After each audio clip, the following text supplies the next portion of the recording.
네, 이성대 뉴스 썰기를 진행해야 되는데 제 귀는 이쪽에 좀 열려 있습니다. 그래서 썰던 라이브 계속되고 있는데 하지만 이성대 뉴스 썰기 바로 시작해 보죠. 네, 오늘 준비한 자료 이겁니다. 전혀 선대위에 참여하지 않는 것으로 알려진 장제원 의원께서 저도 모르는 얘기를 막 줄줄이 내놓기 시작해요. 무슨 정치 장교입니까? 무슨 뭐 블랙 요원입니까?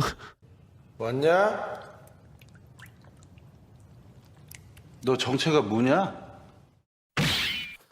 자, 정체가 탄로난 아저씨가 아니라 윤핵관. 윤핵관 예. 드디어 나왔습니다. 자, 그동안 국민의힘 갈등 사태의 원인 제공자로 지목돼 온 윤핵관이 누구인지 이준석 대표가 공개적으로 이름을 밝혔습니다. 그렇습니다. 사실 정치권에서는 누군지 거의 알려져 있었죠. 지금까지 알려져 있었지만 대놓고 그 실명을 직접 언급하진 않아왔어요. 뭐 예를 들어 그 해리포터의 볼드모트 같은 그런 네. 느낌인 거죠. 말을 하면 안 되는. 그런데 오늘 마침내 이준석 대표가 그 신분을 노출한 거죠. 자, 누구냐? 바로 장제원 의원인 겁니다. 사실 그동안 뭐 언론도 특정인을 확정해서 쓰진 않았지만 저희가 뭐 뉴스 설계에서 윤핵관 관련 이슈를 다뤘고 그럴 때마다 사실 누군지 짐작은 하면서 얘기를 전해드렸었습니다. 그런데 공식적으로 언급하지 않았던 그 볼드모트 같은 윤핵관이 드디어 직접 언급이 됐어요. 네, 뭐 일단은 이거는 이준석 대표가 언급했다라는 거지 당사자로 지목된 장제원 의원은 나는 윤핵관이 아니다라고 일단 부정을 하고 있어요. 그 존재 자체는 좀 더 논쟁이 될 수 있는 건데 자, 일단 어쨌든 간에 이렇게 장 의원에 대해서 윤핵관이라고 얘기를 하면서 이런 또 별칭이 생긴 거죠. 그동안 장 의원에 대해서는 자, 뭐 문고리 3인방이다. 뭐 여러 가지가 있었죠. 또 장순식이다 이런 얘기가 있었는데 오늘 이 대표가 그 신분을 노출시키면서 정치 장교다, 블랙 요원이다, 국정원의 블랙 요원이다 뭐 이렇게 얘기를 했어요. 자, 왜 이렇게 얘기를 또 했느냐? 자, 대표인 상임선대위원장인 나도 모르는 그 내부 정보를 잘 알고 있더라라고 얘기를 한 거거든요. 들어보시죠. 임태희 실장은 후보 3호에 대해서 험담을 했다고 이제 얘기하고요. 전 들어본 적이 없어요. 그러니까 선대위에 참여하지 않는 장제원 의원은 어떻게 알고 있었던 건지 모르겠지만 전 들어본 적 없고 조직본부장도 타격합니다. 주호영 대표. 그러니까 상임선대위원장인 이 대표, 이준석 대표 본인도 모르는 내용을 장 의원이 얘기하는 걸로 봐서는 본인이 윤핵관이라는 걸 사실을 스스로 증거하는 거다, 드러낸 거다라는 주장을 하고 있는데 장제원 의원이 언제 저런 말을 했던 거죠? 네, 저런 이야기 앞서서 엊그제였죠. 이준석 대표가 그 선대위 보직을 사퇴할 때 이제는 내가 좀 쓴소리 좀 하겠다라고 하면서 작심 비판하는 글을 올린 적이 있어요. 2주 전에 저희도 소개를 해드렸죠. 자, 장제원 의원이 이준석 대표가 옹졸한 자기 정치를 하고 있다. 또 그 조수진 공보단장 당시 자, 후보 팔고 다니지 말아라라고 하면서 둘 다 비판을 했었던 거예요. 당시 이 부분이 좀 많이 부각이 됐었는데 사실은 이 글을 쓰는 그 뒤에도 선대위의 주요 포스트에 대한 비판을 많이 써놨어요. 대표적으로 지금 총괄 상황본부장을 맡고 있는 임태희 본부장입니다. 자, 총괄 상황본부장이란 분은 좀 약간 불만이 들어가 있죠, 표현에.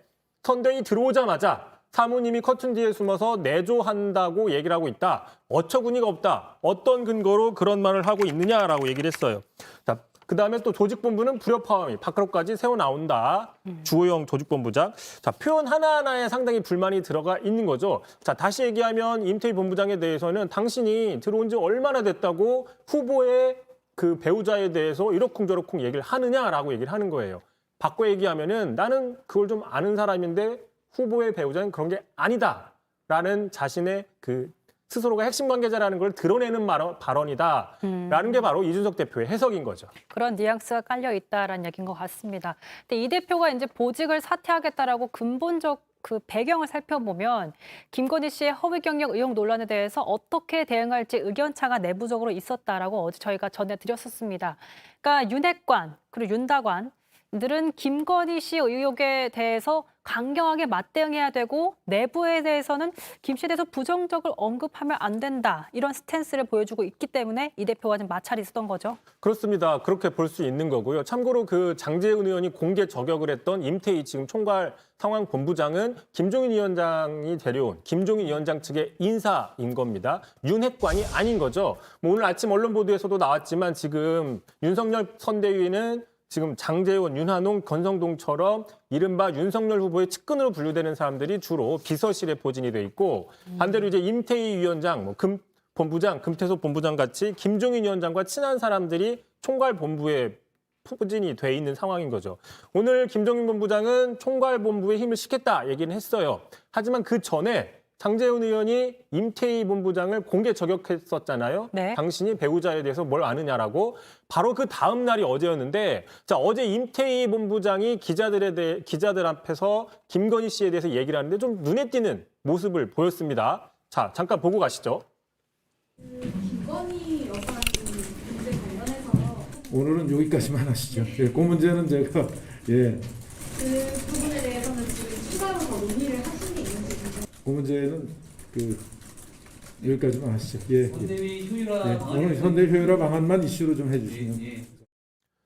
자, 공개 저격 이후에 좀 소극적으로 반응을 하는 모습이죠. 누가 봐도 좀 말을 아끼는 듯한 임태희 의원입니다. 근데 사실 이 대표가 보직 사퇴한 뒤에 작심하고 비판 수위를 높이는 모습입니다. 당내에서 반응 좋지 않을 것 같아요. 네, 일단 지난달 말에 1차 파동 당시에 부산에 갔었잖아요. 이준석 대표가. 부산에 가서는 장제원 의원의 지역구 사무실에 가서 이렇게 사진을 찍었어요. 사실상 윤핵관이 장제원 의원이다라고 암시한 게 아니냐라는 분석이 많이 나왔었죠. 하지만 이번에는 아예 이제 보직 사퇴한 뒤에는 아예 대놓고 실명을 공개한 상황입니다. 그러니까 이제 윤핵관이 아닌 척 연기를 하고 있으니 내가 더 공개를 하겠다. 뭐 이렇게 해석을 해볼 수 있는 거죠. 또 이렇게 얘기를 했어요. 이준석 대표가. 자, 부산을 벗어나면 안 된다. 자, 부산 벗어나면 전 국민이 제보해야 된다. 누구에 대해서? 바로 장제원 의원에 대해서 이렇게 얘기를 하고 있는 겁니다. 하지만 당내에서는 자, 이준석 대표 지금 보직을 사퇴했지만 여전히 당 대표잖아요. 대표입니다. 자, 당 대표가 무슨 종편 패널 또는 제3자 관찰자 시점에서 이야기를 하는 것처럼 하는 거는 좀 부적절한 거 아니냐 이런 비판도 분명히 커지고는 있습니다. 이 대표는 장 의원이 윤핵관이라고 하고 있지만 윤석열 후보는 오늘도 출근도 안 하는데 무슨 핵관이냐라면서 이 대표의 발언을 부정했습니다. 자, 그렇다면 당사자 장 의원은 어떤 입장인가요? 근데 장 의원은 지금 현역 국회의원이잖아요. 당연히 국회에 가야 된다. 부산을 벗어나야 된다라는 입장이고요. 오늘도 법사위에 실제 출석했습니다. 자, 이준석 대표의 저격에 대해서는 맞대응 자제하겠다고 얘기를 했는데 들어보시죠. 그러니까 내가 대응을 안 하겠다고 했어요. 예? 이 감정적인 인신공격에 대해서 대응을 하면 진흙탕 싸움밖에 안 돼요. 진흙탕 싸움을 하면 국민들이 예? 어떻게 되겠어요? 우리를 바라보는 모습이. 저희가 좀 맞는 게 사실 윤핵관이든 윤핵관이 아니든 사실 저희가 보고 싶은 모습은 절대 아닌 건 맞습니다. 하지만 이 상황이 어떻게 흘러갈지도 저희가 주의 깊게 살펴봐야겠습니다.